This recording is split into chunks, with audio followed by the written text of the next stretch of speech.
Hi,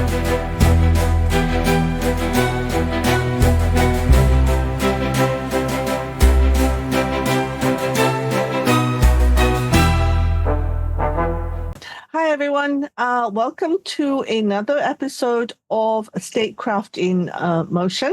Today is episode 8, and I have a very special guest with us today. Her name is Dr. Anna Sytnik from the St. Petersburg University. She holds a PhD in political science, and she's also an associate professor at the St. Petersburg State University, and she runs an organization called the Autonomous Nonprofit Research Organization. Is that right? Yeah. CEO there, and she is most importantly, she's actually associated with the Valdai Discussion Club. She also regularly contributes to Russia in Global Affairs, which is a journal, and also she is featured in business newspapers, the Vedomosti, and okay, I don't think I know how to pronounce this. Okay, Commerçant, probably. Good. So Anna is the reason why I've invited her today is because she specializes in technological aspects of international relations, and she's the author of a few textbooks on digital international relations and digital diplomacy. So she's got all these big words that even I have not really terms that I've not really heard of. So well, needless to say, she is an expert in this area of AI. And why I picked this up was a few months ago, about 6 months ago, I believe, I came across a forum, I believe, on the Valdai Discussion Club, because you guys are very active on Telegram. Mm-hmm. You guys have done a superb job. On AI colonization, which I find was fascinating, because a lot of countries are told, okay, we need to embrace AI, we need to forge forward, we mustn't be left behind. We are, totally encouraged to embrace everything to do with AI. So when I saw this forum that was held under Valdai Discussion Club, and I thought, okay, I really need to invite you here to speak on that. So maybe if you can just give me a small introduction of yourself, and then maybe I'll pose my questions after your self-introduction. Okay, Anna, welcome to the show. Thank you for having me. Really pleasure to talk with you today. I believe you already introduced myself, so yeah, this is all true, and we can start. Okay, good. All right. So, what happened also, I did a little bit of research, and in 2022, MIT published an article on AI colonization, alluding to the fact that AI could be creating a new colonial global order. And of course, Malaysia being a former colony, so whenever you talk about colonization, all our feelers will all, come up. Mm-hmm. Yeah. So, because European colonization, of course, is very much characterized by things like, exploitation of resources, of people, conquering, large parts of land, or where people are still living. So when you talk about AI colonization, what does that really mean in a general sense and also technical sense? Yeah. Thank you for the question. Yeah, the topic is very, very important. We call it, there are different terms, like AI colonialism is just one of them, but most broadly, we use digital colonialism, which includes AI in itself. And this is kind of like a new stage of colonialism in digital domain. So this is when powerful countries and big tech companies, which are new players, yes, in world politics, dominate weaker states or communities by controlling their data, digital infrastructure, and online platforms. So this is kind of the basic definition. And AI colonialism, this is about how artificial intelligence is used for these purposes. So this is, for example, how big tech, which is like AI companies, like OpenAI, etc., are expanding their influences on global majority. And we are becoming more and more dependent on their technical solutions. So this is about that. So, well, okay, you can say that we have been using, say, for example, we've been using Microsoft since the 70s. We've using iPhones, for the longest time. We use BlackBerry. We've used all these, even IBM back then, were actually gathering a lot of data, Oracle and things like this. So it's something that is not new, but why is it particularly AI that is alarming? Why is it considered colonization and not the other tech that we've been using for since the 70s or 60s? Yeah, that's true. Like AI has started to being developed like in 50s and 70s last century, as you mentioned. But at that time, we didn't have much power to compute. Mm-hmm. And we didn't have like internet, and so we didn't have big data to educate these systems, which need a lot of power to compute. So this is basically two differences that we have today comparing to the past when Microsoft just started. And why it is colonialism? Because AI is used for AI. We big tech needs big data to develop their AI companies. And this big data is, of course, extracted from all of the world. And as majority of people live in developing countries, yes, in global majority, so the most data is extracted from there. So that's why we speak about data colonialism and AI colonialism. And the other aspect is that global majority doesn't have compatible AI technical solutions. Like we don't have this IT giants. Yes, so only China has.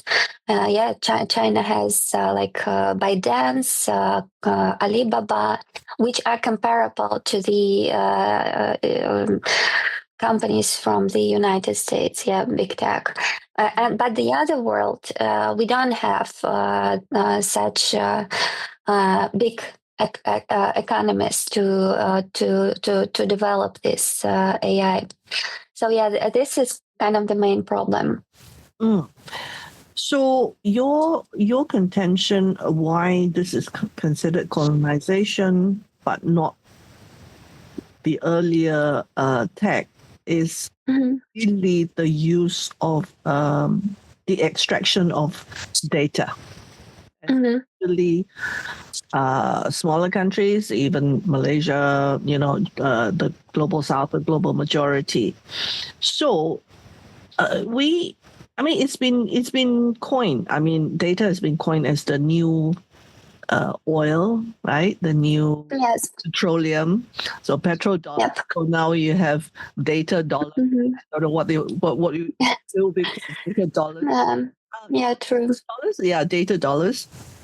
So now when you extract, okay, I can understand you can extract data from the global majority, but how does a company, okay, to use back the same analogy as colonialization, because the most important thing about colonies is extraction, yes, extraction of resources, but how do you exploit it? So how do you exploit data? Okay. So in relation with AI and their systems, these companies exploit data by using it for machine learning. So to have this generative AI like ChatGPT or DeepSeek, yeah, the systems we all use today, I believe, you have first to feed them with a lot of data.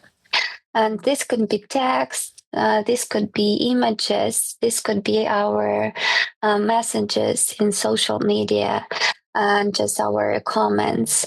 So they need like trillions of data to make these systems more aligned with like humans. So basically, they want to make them look. They want them to behave like us and to think like us. So we will use them more. This is the main connection, data with AI. Okay, so for someone like me, I'm I can be a student, housewife, businessman, academic. Okay, someone has my data. They know where I shop, what I buy, when I sleep, my health issue, my vital, my health, and so on. So what? Um, if you don't care about this, there's no problem. So this is a discussion about. That's right. So ordinary think about things. Okay. So what? So Yeah. There can be we can start this discussion about personal data.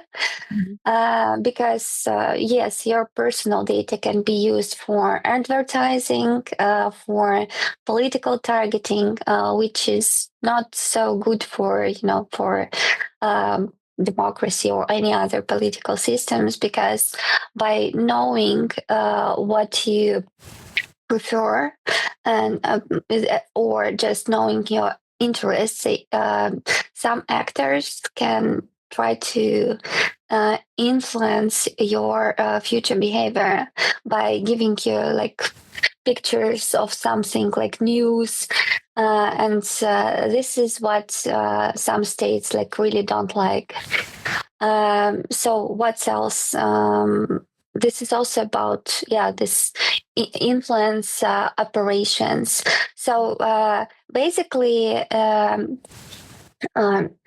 we don't we can't see the future right now, like how this amount of personal data can be used in the future, because for example, like hackers or someone can just steal it, and it can be used for bad purposes also. For example, no published information about your health or so on, or giving your passport of bank account, and of course there are risks. but mostly we give a lot of our personal data for the state. Yeah, but we know that the state is responsible for our safety. Yes, this is the main function of the state. And when we give our personal data for these big tech companies, they may use it whatever purposes they want. And that is a problem because they will never tell us for what it is used. So that's why my organization, we now monitor these personal data rules of these big tech companies. And we trying to see their internal instruction, how they use it. Because it's important for us when we click these cookies or any other things we agree on when using these applications. It is important to understand the consequences. And of course, people should think about this more because we can just don't accept it. But most of the time, if you don't accept it, you just don't get to use the application, Yes, this might be a problem, but we see that there are many different applications on the market, and some of them take the model of this caring about people personal data. For example, Messenger Telegram is much more caring about this personal data than, for example, some messengers from the United States, like from Meta and so on. That's right. Yeah. And but then the thing is that everyone's on it. Okay, coming back to exploitation. So what you're saying is that, yes, when we use it, they'll extract our data. Our data is very valuable. And how they exploit us is that once they use our big data, they can sell our data for various reasons, for advertising and targeted marketing and stuff like that.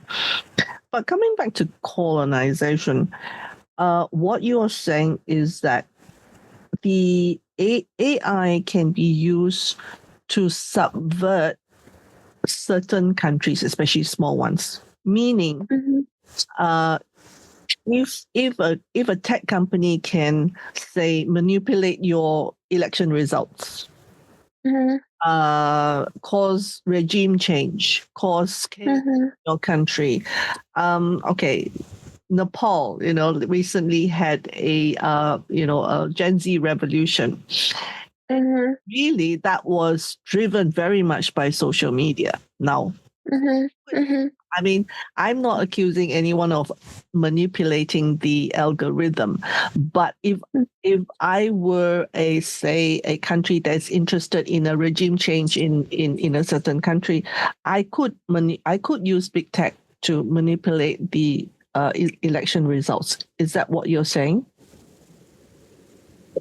You mean like AI companies? Yeah, not social media right now. Yeah. AI companies using algorithms to decide on, to manipulate outcomes of elections.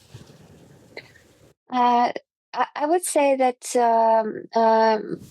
we should speak here not about like this big companies with applications of generative artificial intelligence. Like this is not the case of ChatGPT or like DeepSeek.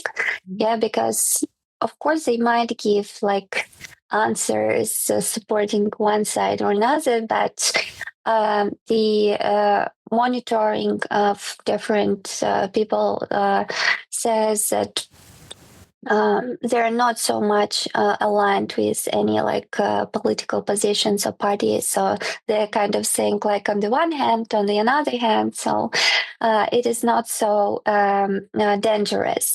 The case is that AI can be used for generation of videos and photos, like fake, deepfakes, and photos of something which never happens, but people publish news in social media with, for example, kind of pictures of war conflict, on the military conflict, yes, on between small countries, for example. And because the picture is so much emotional, people start just reposting it. And this is called AI slop, this new AI spam, which has become very, very powerful. And because any person can just use AI systems to generate anything, like a political leader telling on video that he's declaring a war. And before this information would be debunked, it will already make it will already change the political situation, will influence a lot of people, because people usually are very triggered by emotional information. Sure. Okay. On the long-term basis, how much do you think AI can shape our a foreign culture, for example? Okay, I mean, Hollywood's pretty good, right? Hollywood has got for the longest time has been able to influence our thinking, our perception of the world. Music also, coming out, especially from, whether it's Eurovision or whether it's, top 10, Billboard hits and so on. Now, how is AI able to shape our culture, and how is that different from, say, Hollywood or Eurovision? No, this is a very good question, because it is a hot topic about AI, like nationality. Because we have basically two big actors in this sphere. It's China and the United States, because only them have this big foundation models, which are very, very powerful. And people all over the world, they use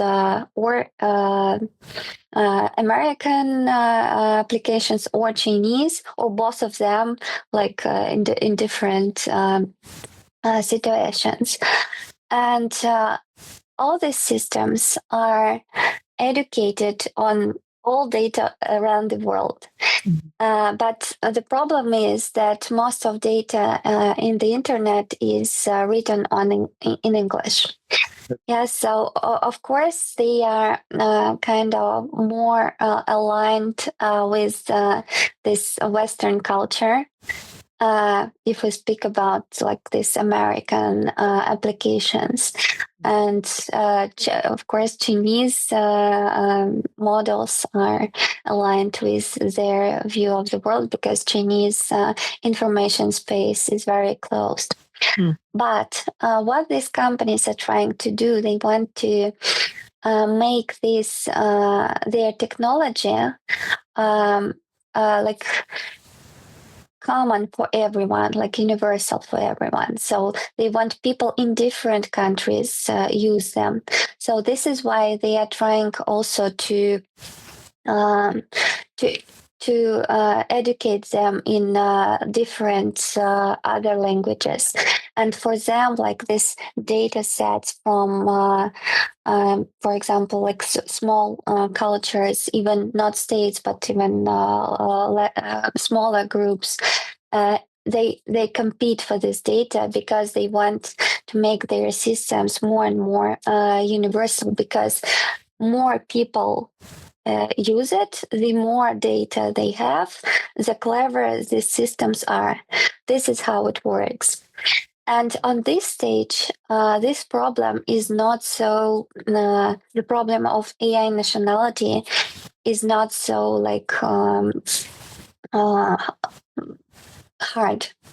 Yeah, because on this stage of AI race, they want to get more and more data. But once they make super intelligence, of course, they will align these systems with their political interests to influence ordinary people around the world. But this would be the next stage. Because if Americans or Chinese do this nowadays, they will lose to each other. So this is a very tricky question right now. Mm-hmm. So AI is still at a very nascent stage. I mean, although we can anticipate what it can be used for.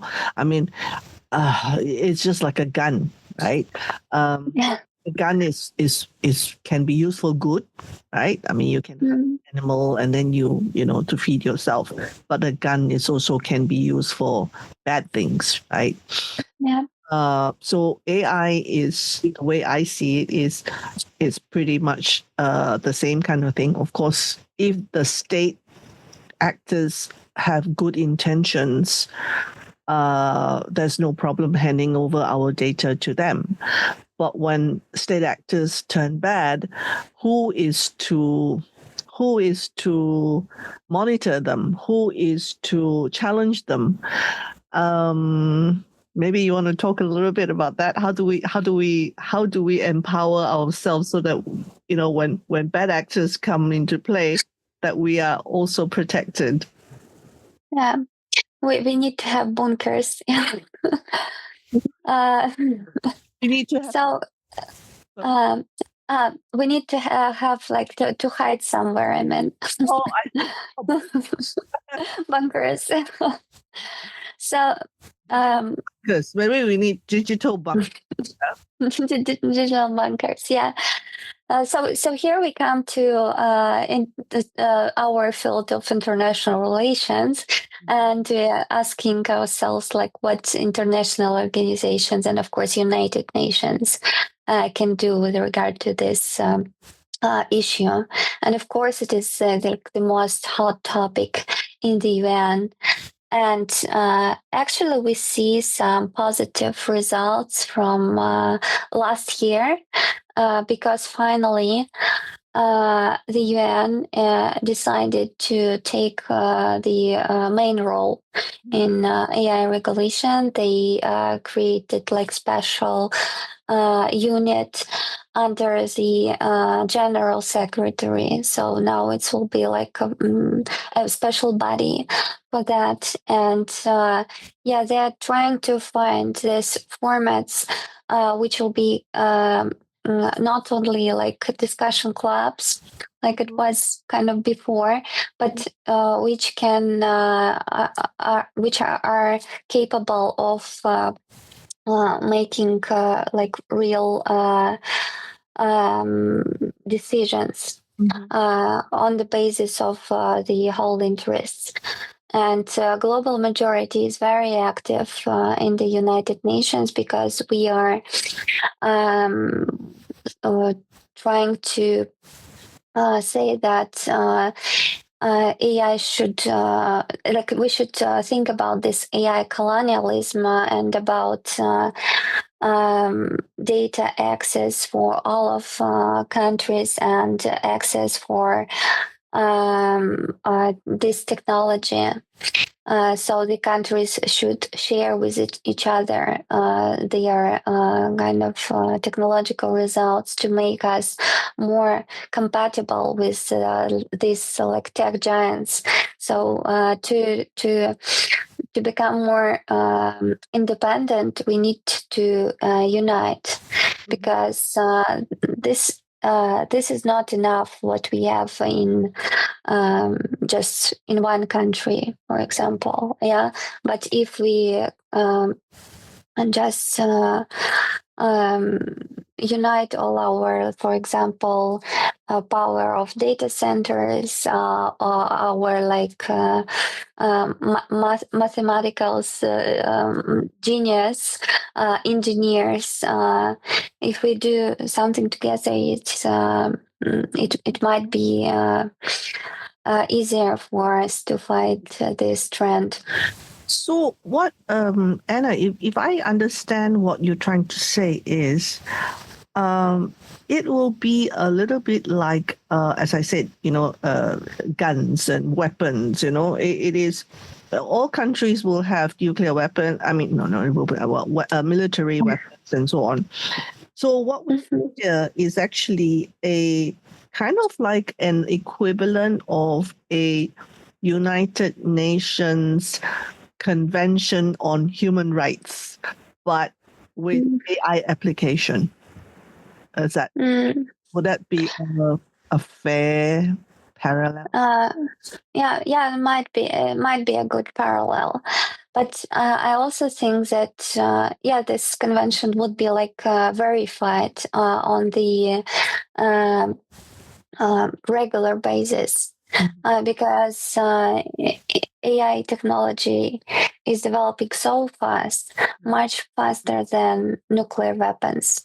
So that's why they need to be really always be prepared for something new. And this convention would be very hard to make it for a long time. Because I believe we'll have to change it a bit with regard to technological development, which is like now crazy. Yeah. So basically, what you're saying is that it has to be under a convention, so that, because a single country will not be able to enforce it, right? So it has to be under a United Nations convention to be able to protect various countries, under this umbrella. So that is one way of protecting small countries from being exposed to data exploitation. I think that's how I'm kind of trying to understand this. Yeah, that's true. Yeah. So okay, so it's strength in numbers. I think it's basically what you are suggesting. Is there any other way that we can, small countries can protect ourselves apart from? Small countries have to develop their own national regulation of this AI technology, which is global. For example, some countries have laws which are making these big tech companies to localize data for these small countries, which means like the data should stay on the territory of a small country. And there are like different cases. Yeah. But so far, how is that going? Not so bad. Yeah, not so bad actually. Big tech companies complying to this? Are they complying? I mean, yes, actually, yes, because of again this race between China and United States, this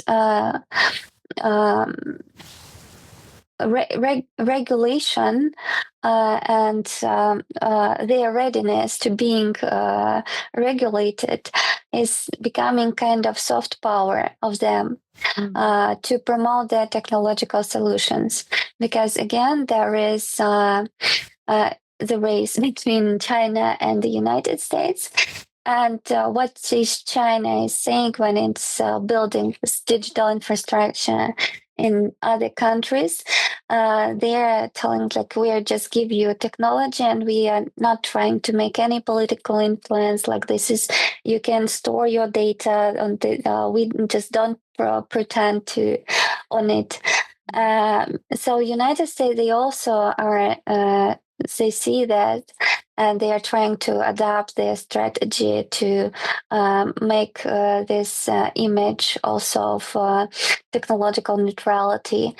And the most like famous case of this AI regulation is European Union, which is also not on the forefront of this AI race, so they are losing it. But they have a lot of laws like this AI Act and so on, which make this big tech companies really feel a bit uncomfortable. So this tendency is ongoing.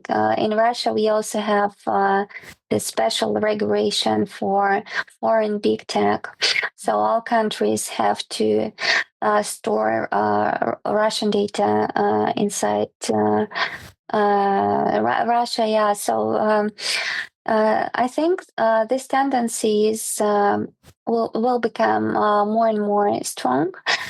Because this is what not only is discussed on UN level, but also in BRICS Plus, yes, in Shanghai Cooperation Organization and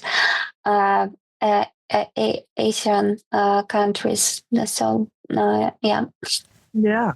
So basically, another way to protect ourselves is to make sure that countries have proper regulation and acts Yes. to force big tech companies to comply to our Yes. protection. And the way to play the game geopolitically is to actually play with the competition between China and the US. So in a way, it's good that Yeah. China is actually also in the forefront of AI. So at least we can, because can you imagine if we didn't have China today?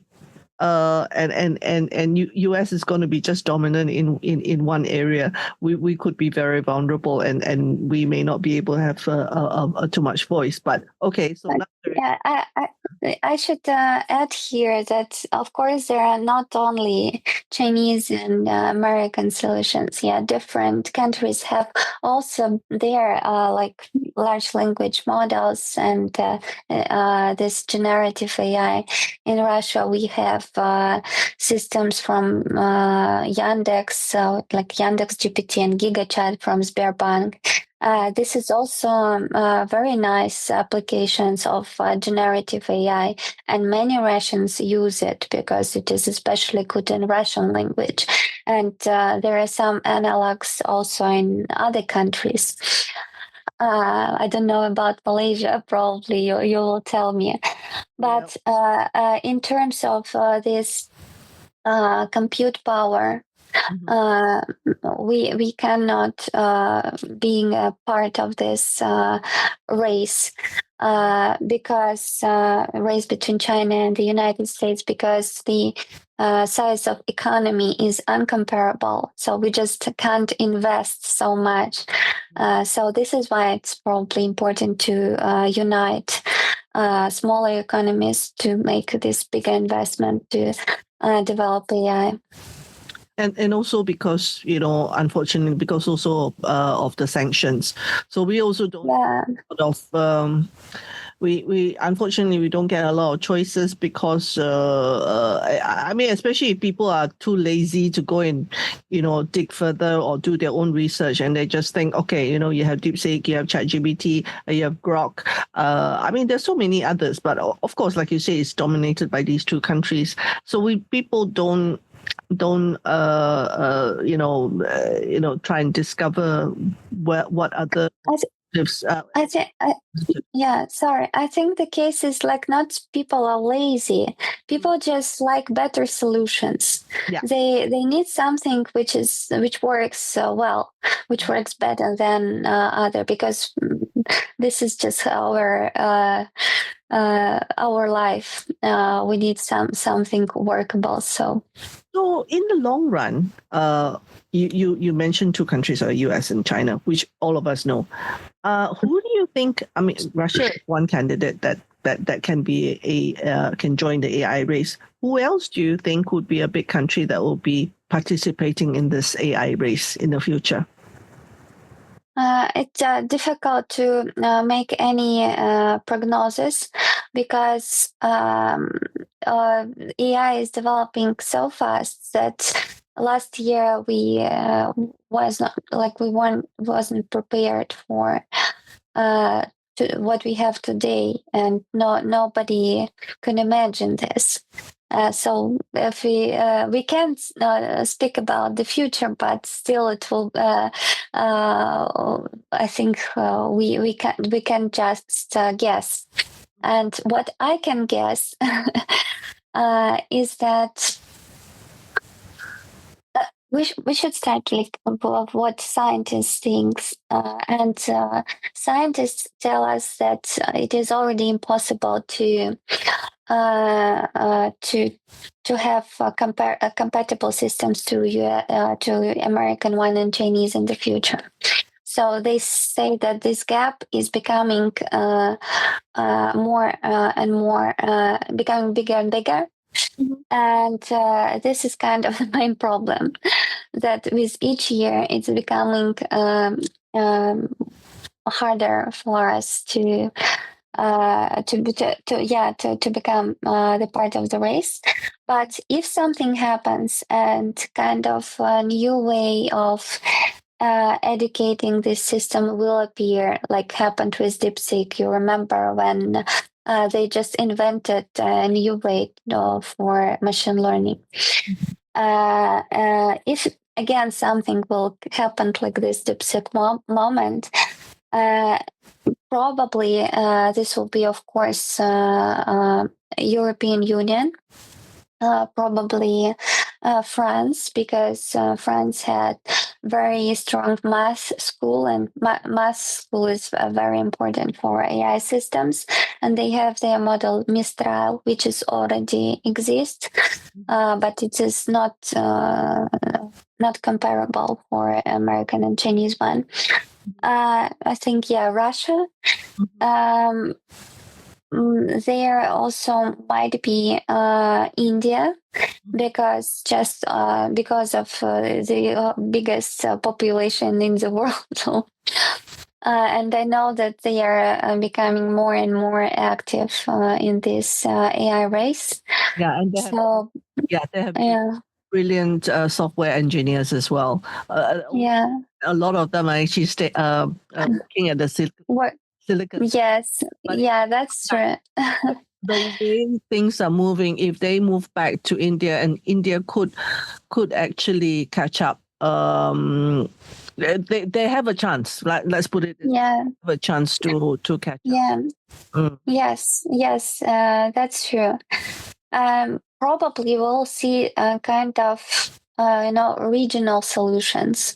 If Central Asian countries will unite to make a common models on the Central Asian languages, or we already Saudi Arabia.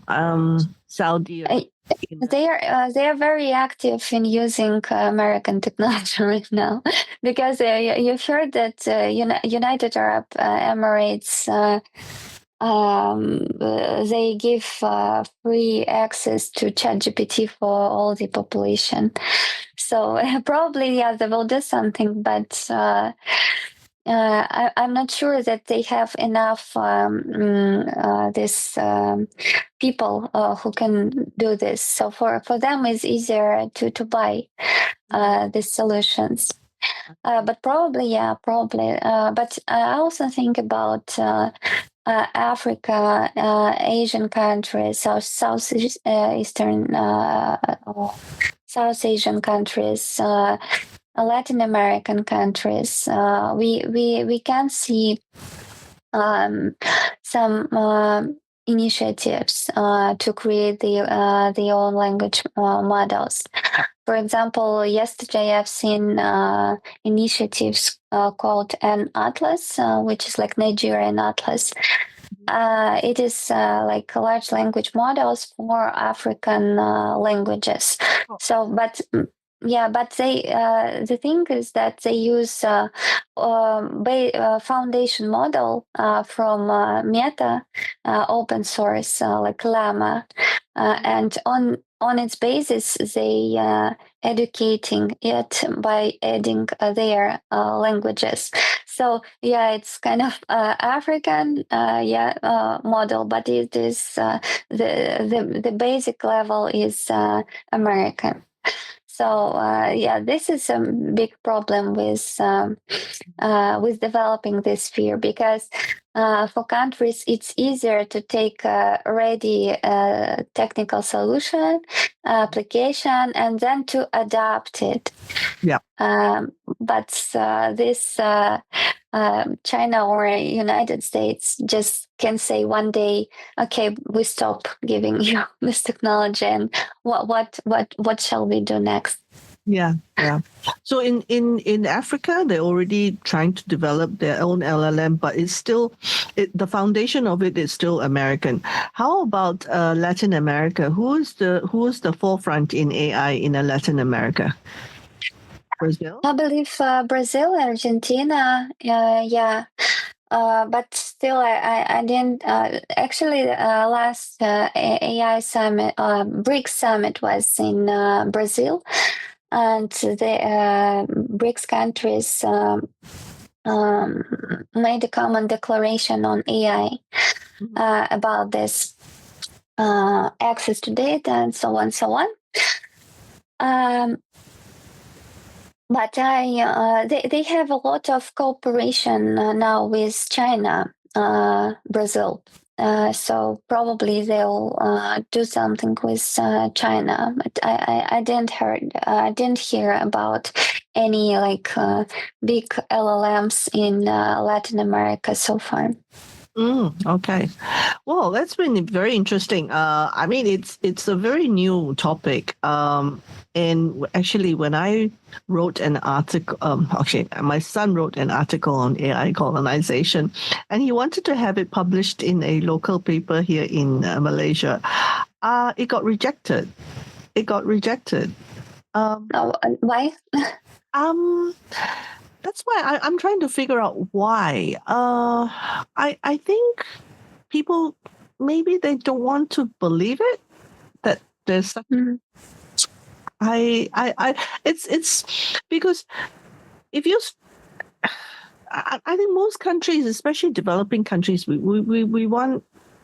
are very enthusiastic about AI. embracing AI. Everyone's talking about, you got to use AI for your company. You got to use AI for me. Yeah. You got to AI for your blah, blah, blah. So AI is the buzzword, right? So if you start talking negatively about AI, maybe people think, oh no, we're going to be left behind. Let's not talk about that. Let's all rush into it. But then again, you got to rush into it with your eyes open. That's what you're trying to say. Right? Yeah, of course. Yeah, but we are not. I don't feel that we are. Simply because the competition is so tough, and everybody just wants to get ahead. But I think it's good. You have actually given us a lot of pointers as to how to protect ourselves, and then one of them is actually to push for a similar UN convention against data being used for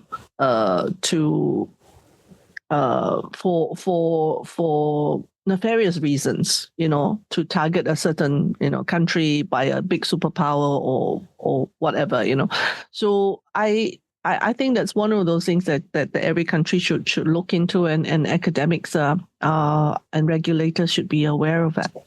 Thank you so much. That was good. But so anyway, I won't hold you any longer, and we can end our podcast today. Thank you. Yeah, thank you. Thank you for having me. It was a pleasure to talk with you. Hi, welcome to the episode 8 post-analysis of our topic on AI colonization. I think the question is in this interview is, should AI colonization be supported? I think we talk a lot about AI revolution, but I think most people find it uncomfortable to speak on AI colonization, largely because AI itself, it's a very it's not a well understood topic. I think AI colonization can be broken up into 3 parts. One, a colonization that is human-led using AI. Something that I think a lot of people can relate. It is using AI as a tool by humans to colonize other countries, other nations, maybe even other lands. For example, what Elon Musk is doing in Mars. So AI systems would be used to manage life support, to support life, agriculture, energy, and maintenance of what you call off-world colonies, whether it's in the moon, whether it's in the ocean, or whether it's Mars. So basically, AI, this kind of human-led colonization, can be seen as sending armies of AI-powered robots, for example, to build infrastructure, to mine resources, to prepare the environment for occupation, human occupation. So I know it's very much a distant thing, but what I'm trying to do is to break it down into what AI colonization means. So there are 3 aspects of it. So the first one I'm talking about is a human-led colonization. The second one is probably a little bit even more remote for people in this century, is an AI-led colonization.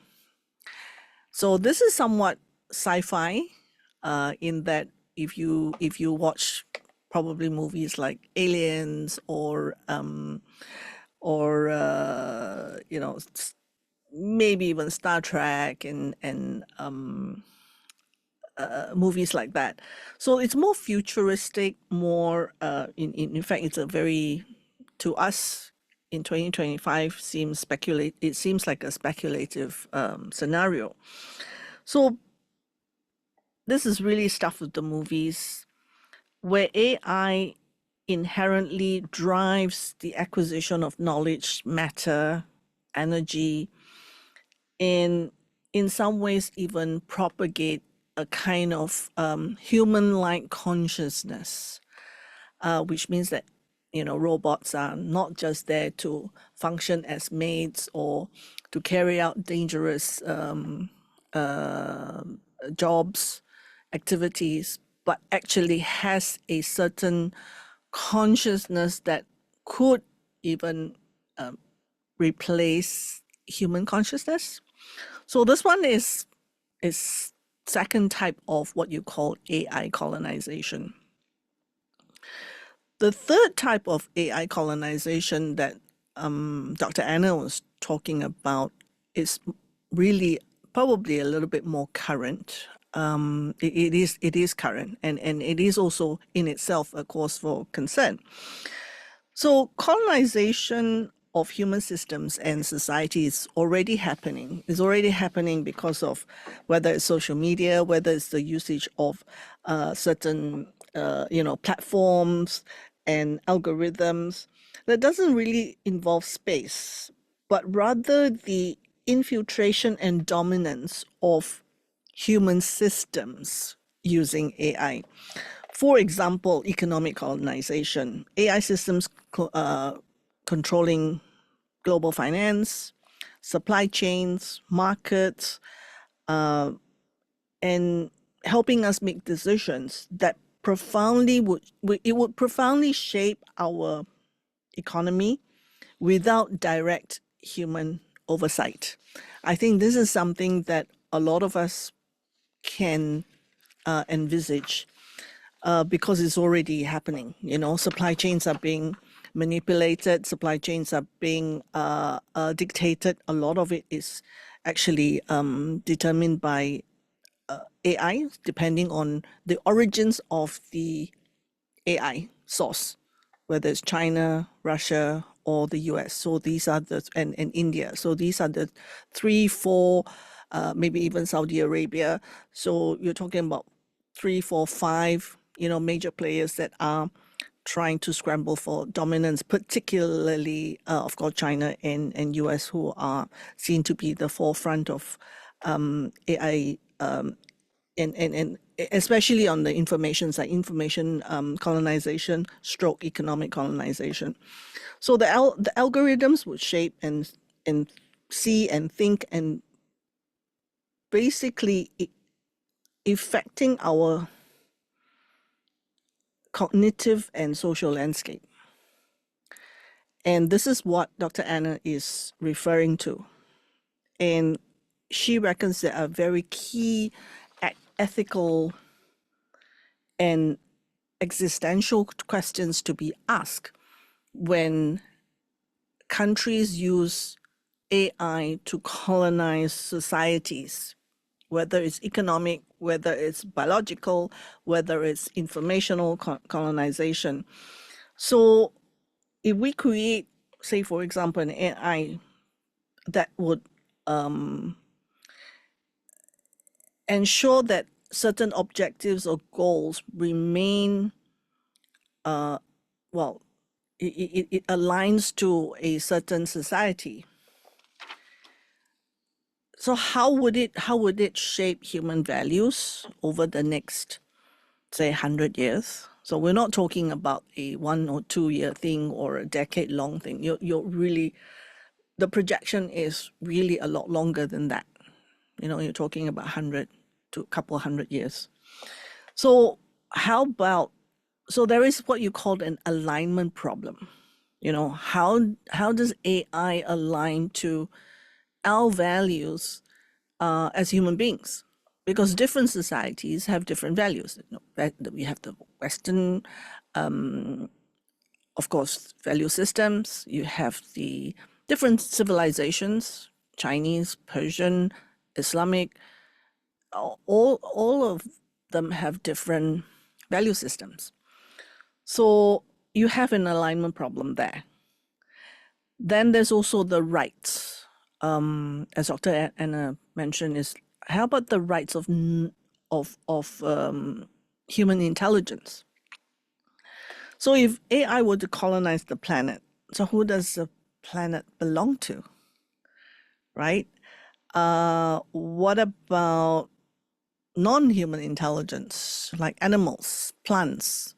Who protects their rights? So in conclusion, the whole term of AI colonization it's an uncomfortable topic because everyone's encouraged to push the AI boundary or adopt AI. Your company must adopt AI. You must adopt AI because it's more efficient. It increases productivity, whether it's agriculture, whether it's biology, whether it's research, whether it's writing, whether it's engineering. So we are being told that AI is going to be better for us. But what Dr. Anna is trying to do is that we're trying to invoke in our consciousness is that actually AI in itself, it is much deeper than that. It is it's a very powerful tool, no doubt. But it can shape the foundations of our society. It can shape human consciousness. It can shape humans and life as we know it. Life meaning human life, biological life, whether it's a plant, whether it's an animal, whether it's a human being. So let's not just think about how we might colonize space or information and so on. It is way beyond that. So I hope you enjoyed her analysis on AI colonization and whether we should support it. Thank you.